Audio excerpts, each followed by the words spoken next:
The whole world's sitting on a chicken farm. You guys seen that Battlefield commercial? I don't understand any of the lyrics, because to me it sounds like the whole world is sitting on a chicken farm, but because it sounds like that, I think he's saying a ticking bomb. I don't know. It's just kind of weird, but what's up? What's going on? I'm your host, Pwnstar. And we are just kind of immersing ourselves into some more Battlefield 4 for your viewing stimulation. Today I'm using the JS2, or like I like to call it, the Just Shoot 2. Because that's all you do. You can rename this thing to Mouse 1. It's just one of those weapons that you hold down and you do things with. And I thoroughly enjoy the weapon. It's kind of this game's P90, if you will. It's got an incredible amount of ammunition, pretty damn good response with hip firing. I almost always and only hip fire with this weapon. I'd say 75% of my kills with this weapon are hip fires. And it's because I put myself in a situation... It's like I'm switching left and right, huh? Yeah, I don't know. But it's just one of those things where you can see right here, perfect example. I've got how many bullets? I don't need to worry about stopping or pausing or burst firing because I just shoot. 1 in 50 of those is going to end up getting him. You know what I mean? It's just one of those things that, you can just carelessly spray and waste ammo.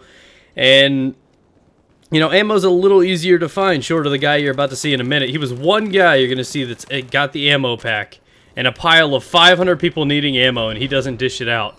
Those people need choked out, like straight destroyed right in their gob. It just upsets me. But I want to talk to you guys about this weapon, why I recommend it to you guys. It's the last one you unlock in the PDW category, in the engineer category, more specifically. And it's actually a pretty reliable weapon. This one and the CBJ, I think, have a better place in Battlefield now. A lot of people tend to stay away from those weapons because where they have the compensation with the larger ammunition, the larger magazine size, they generally dwell in higher recoil or some other kind of drawback. And that kind of scares people away from them. But with 5-man squads and other activity, I think it's a necessary thing to start learning into those things. I'm going to come over here and push this button. Yeah, for my shock, it was shutters. It put the shutters down. I thought it was like a garbage disposal or something. And then I noticed this guy just trapped and cock blocked so hard. I do a celebratory little twerk right there. Go on, Miley. And I just go on with my happy-ass day. I feel bad for him because he's like, wait for me. And I'm like, fuck you.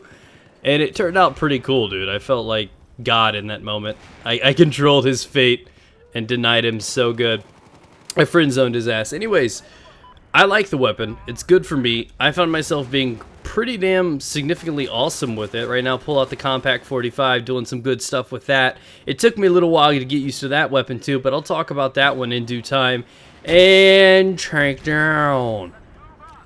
I'd say I was originally against the fact that PDWs were exclusive for the engineer category, because engineer, you think, something range, power, destruction, explosive, repair. But if you think about it, most of the situations you need to be in close range anyway to repair things or to set down mines and stuff like that. So I wasn't really sure whether or not I was behind the thought of having PDWs for the most part being in there, but now that they have the carbines on the hip if need be for the individual classes, I'm a little bit more comfortable with it. So it kind of tunes itself out. I mean, what do you think's a little bit better, having PDWs available for all classes or having carbines? That's kind of a thing that a lot of people are thinking on right now, because PDWs can be an asset to anything, can be great on any game type. But some people are concerned with the ACWR being available for every class being a little too strong and aggressive, a little unnecessary at times. But I don't know. I really do think that they did a pretty solid job at balancing the equipment for the classes and the classes themselves towards which type of weapons they put in them. So at first I was hesitant. I was like, why the fuck was that? Put close quarter weapons in an engineer thing? It just made no sense to me. But anyways, just a little bit of tid note.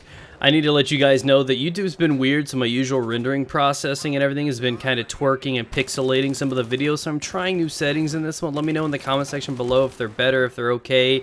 I mean, the quality may not be as good, but is it pixelating, still having the same issues? Let me know. Be sure to smash that like button, guys. We've been tearing it up. Let's keep growing and become one of the largest Battlefield channels out there together. And, of course, let's stay moist together, too. Let's do that together. Yeah.